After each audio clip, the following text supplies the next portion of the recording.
본 내용의 원문은 김만태 교수님의 KCI 학술 논문, 사주와 운명론, 그리고 과학의 관계 원불교 사상과 종교문화 제55집 2013년 3월에 수록되어 있습니다. 인생은 운명 결정인가? 자유의지인가? 운명 담론의 현실적 표출과 운명 함수. 운명에 관한 두 갈래 담론은 오늘날 한국 사람들의 운명 인식에서도 잘 나타나고 있다. 한국갤럽의 조사 1994, 1996, 2010에서 대상자의 55에서 62%가 운명은 노력으로 만들어지는 것이라고 응답하여 과반수의 한국 사람들은 운명 결정론보다는 자유의지론의 인식의 무게를 더 싣고 있다. 그러나 자신이 열심히 노력하면 성공할 수 있는가? 라는 또 다른 질문에 대해서는 그렇지 않다는 부정적 견해가 53.5%를 차지하였다. 즉 한국인은 관념적으로는 자유의지론을 선호하지만 정작 현실적으로는 금수저, 흙수저 등 운명환경 결정론에 당면하고 있다. 한국인의 행복 추구와 운명인식에서 이처럼 이중적 행태가 나타나는 배경에는 한국 사회가 급격한 변화를 겪으면서 양산해온 기회주의, 한탕주의, 부정부패, 연고주의 등 사회 건강성을 해치는 요인들이 오랫동안 작용한 탓이 크다. 이에 따라 누구나 열심히 노력하면 그에 상응한 좋은 결과가 있으리라는 비례 공식이 무너졌으며 원칙 고수와 정당한 절차로는 한국 사회에서 좀처럼 성공할 수 없다는 인식이 사회 전반에 확산되었고 사람들의 뇌리 속에 각인되었다. 이른바 한국 사회 운영의 정당한 원칙과 일관성, 공정성 부재가 한국인의 운명관, 행복관에서 모순과 이중성이 나타나는 주요한 원인이라고 볼 수 있다. 이는 사회적 동물로서 인간 개개인의 운명관은 고립적으로 형성되는 것이 결코 아니라 그가 소속된 집단의 정치적, 사회적 상황 요인 등과 직결되어 있음을 잘 말해준다. 두 갈래의 운명 담론을 논리적으로 분석해보면 인생은 운명 결정론이나 자유의지론 어느 한쪽에만 전적으로 매이는 것이 결코 아님을 알 수 있다.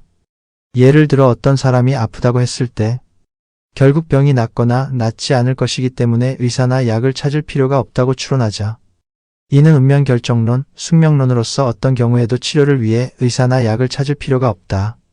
왜냐하면 결국에는 병이 낫거나 낫지 않을 것이기 때문이다. 그러나 이것은 그 사람의 쾌차 여부가 의사나 약을 구해 찾느냐, 찾지 않느냐 하는 사람의 행위나 의지 여하에 좌우된다는 사실을 간과한 것이다. 하지만 의사나 약을 구한다고 해서 언제나 반드시 구할 수 있는 것도 아니며 의사나 약을 찾았다고 해서 언제나 그 병이 반드시 낫는 것도 아니다. 그리고 사람마다 그 병이 낫는 정도에도 타고난 기본적 차이가 있다. 이런 타고난 기본적 차이를 현대 과학에서는 유전자, 질로 설명한다.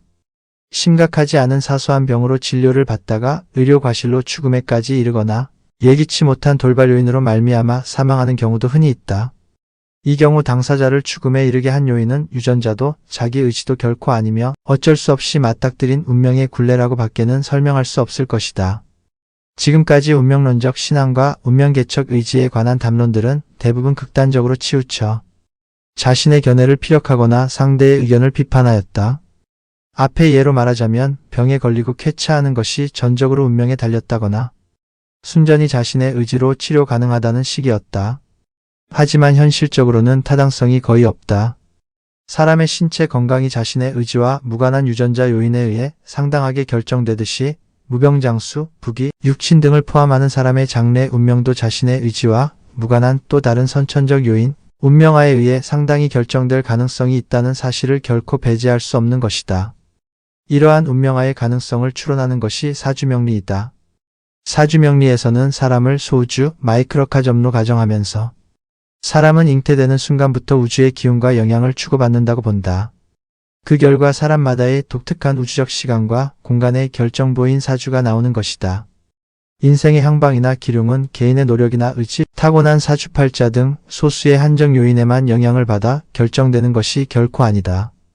인간사는 매우 복합적이고 다단함으로 운명 결정이냐 자유의지냐의 이분법적 흑백 논리로 그 해답을 쉽게 찾을 수 있는 단순한 것이 절대 아니기 때문이다. 그래서 삶이 진정으로 의미 있을 때는 그것이 미지수였을 때이다. 완결되지 않아서 미래로 열려 있을 때 인생은 무엇으로든 변화할 수 있는 어떤 것으로 절실히 다가온다. 라고 말하는 것이다. 인생 진로에 영향을 미치는 요인은 수없이 많다. 사주명리는 그것들 중에 하나로서 사람이 태어난 때의 음양오행의 기운이 그 사람의 운명에 주요하게 작용한다는 경험적 사실을 학술적으로 체계화하기 위해 그 기운을 천간지지의 부호로 바꾼 사주를 통해 체계적으로 해석하는 것이다. 따라서 인생의 향방과 기륭 등 인생 진로를 굳이 함수로 표현해보자면 그림과 같이 나타낼 수 있다. 사주명리의 관점에서 삶의 타고난 모습인 운명을 함수로 나타낸다면 생년월일시 이른바 사주팔자티를 가장 주요 변수로 취급한다.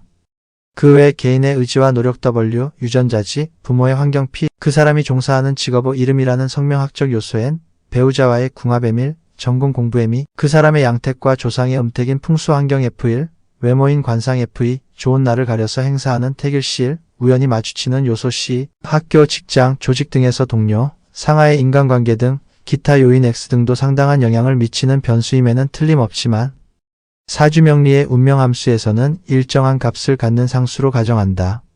이처럼 많은 변수를 값이 변하지 않는 상수로 취급하다 보니 사주명리의 운명함수에서는 사주와 인생, 진로 간의 명확한 인과관계를 제시하지 못하는 경우가 있을 수밖에 없다. 그런즉 사주는 믿을 게 못되고 비합리적인 것이라고 인식되는 경우가 많다. 그래서 중요한 사실은 이런 운명함수 요인들이 개개인의 미래 운명에 대해 절대적 필연성이 아니라 확률적 개연성만을 담보한다는 점이다. 예를 들어 어떤 사람이 타고난 사주가 대운과 더불어 중화를 이루면 그의 인생, 진로는 좋을 가능성이 매우 높지만 언제나 반드시 높지는 않다. 인간의 삶은 피사의 사탑에서 같은 궤적을 그리며 떨어지는 쇠구슬이 결코 아니다. 그러므로 운명함수의 제반 조건들이 아무리 동일할지라도 시간과 공간이란 두 축 안에서 인간이란 유기적 존재가 만나서 그려내는 인생의 궤적은 결코 동일할 수가 없다. 사주명리의 운명함수는 외부 요인과 상호작용하는 열린개 오픈 시스템이지 고립된 닫힌개 클로즈드 시스템과 단연 아니다.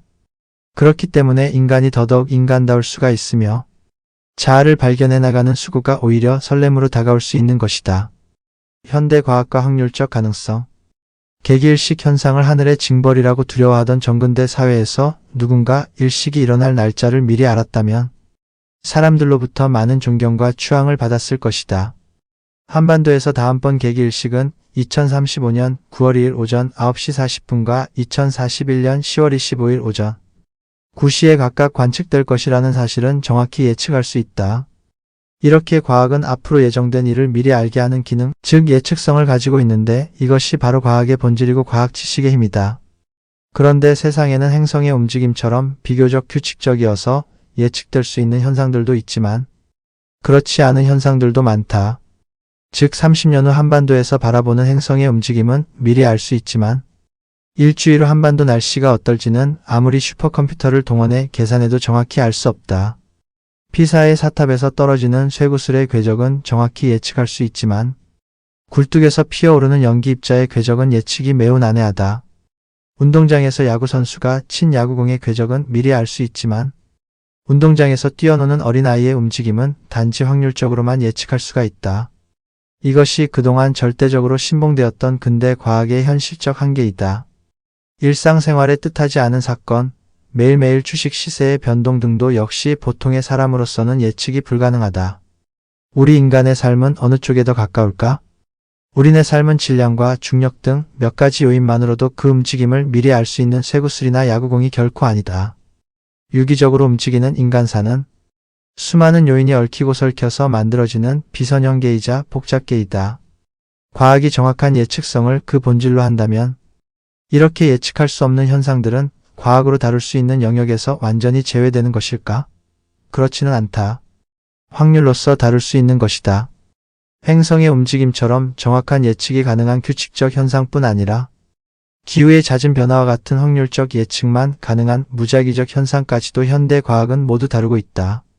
이를 카오스 케이아스 이론이라 한다. 현대 물리학에서 극대 세계 우주를 다루는 상대성이론과 극미 세계 수립자를 다루는 양자론을 통합하는 이론으로 현재 가장 설득력이 있는 촉근이론에서는 모든 물질의 가장 근본적인 구성 단위가 1차원적의 가느다란 끈 스트링이라고 가정한다. 촉근이론을 사주명리에 응용할 수도 있다. 개인이란 운명 주체는 수많은 인연이란 끈 스트링으로 연결되어 있다. 끈은 생년월일시의 금묘화실론과 아비식재관인의 육실론으로 설명될 수 있다. 생년월일시의 금묘화실과 아비식재관인의 육시는 고립되어 하나로만 존재하는 것으로 그치는 것이 아니라 무수한 인간관계 속에서 서로 연결되어 존재하고 있다. 운명의 주체는 결코 고립되어 존재하는 것이 아니라 무수히 많은 연결끈으로 이어져 상호 영향을 미치며 존재하고 있는 것이다. 이러한 끈들이 끊임없이 움직이면서 인생의 다양한 모습들을 만들어간다. 그러나 그 모습은 정지해 있는 것이 아니고 결정론적이지도 않으며 단지 어떤 특정한 위치에 존재할 양자적 확률만 알 수 있다. 어떤 사건이 그리 될 수 있었음에도 불구하고 달리 되었을 경우에 그 사건을 우연성 컨틴전시라고 한다. 필연성 너세서티은 주어진 조건 아래서 일의적으로 명확하게 규정되어 어떤 식으로든 그와 다를 수 없음을 말한다. 필연이 반드시 그러한 것을 의미하는 데 대해 우연은 예기치 않게 일어나는 것을 가리킨다. 기계론적 관점에서 우연은 원인을 알 수 없는 것이다. 그러나 우연은 원인을 알 수 없는 것이거나 원인이 없는 것이 아니며 어떤 인과관계가 자신에게서 생기지 않은 것이다. 인과관계의 보편성은 우연성에도 적용된다.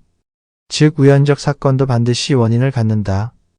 필연성은 인과성, 코잘리티가 동일하지 않다는 것을 알아야 한다.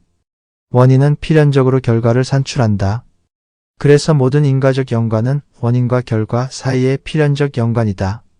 그러나 모든 필연적 연관이 반드시 인과적 연관인 것은 아니다. 예를 들면 낮에 이어 필연적으로 밤이 뒤따르긴 하지만 낮이 밤의 원인이어서 그런 것은 아니다. 지구의 자전이 낮과 밤의 변화 원인이다. 우연과 필연은 서로 분리된 채 절대적으로 대립하는 것이 아니라 변증법적 연관 속에서 존재한다. 따라서 어떤 연관에서는 필연적인 사건이 다른 연관에서는 우연적일 수 있으며 또 그 반대도 가능하다. 그리고 필연성을 절대화하면 숙명론으로 빠지고 우연성을 절대화하면 비결정론으로 빠지게 되므로 경계해야 한다. 사람은 태어나는 순간부터 언젠가 필연적으로 죽는다. 그러나 태어남이 죽음의 원인은 아니다. 사람이 태어나는 순간 아무리 좋은 사주팔자를 갖더라도 필연적으로 잘 살지는 않는다. 좋은 사주팔자와 행복한 삶의 연관관계가 필연적이지는 않다는 뜻이다. 그러나 좋은 사주팔자는 행복한 삶을 실현하는 주요 원인들 중에 하나이다. 단지 우연성의 양적 척도인 개연성, 가능성만을 지닐 뿐이다. 인생함수처럼 타고난 사주를 비롯해 수많은 원인이 행복한 삶의 여부라는 결과를 산출하는 경우에는 사주와 인생진로 간의 필연성과 인과성을 쉽게 단정하기란 쉽지 않다.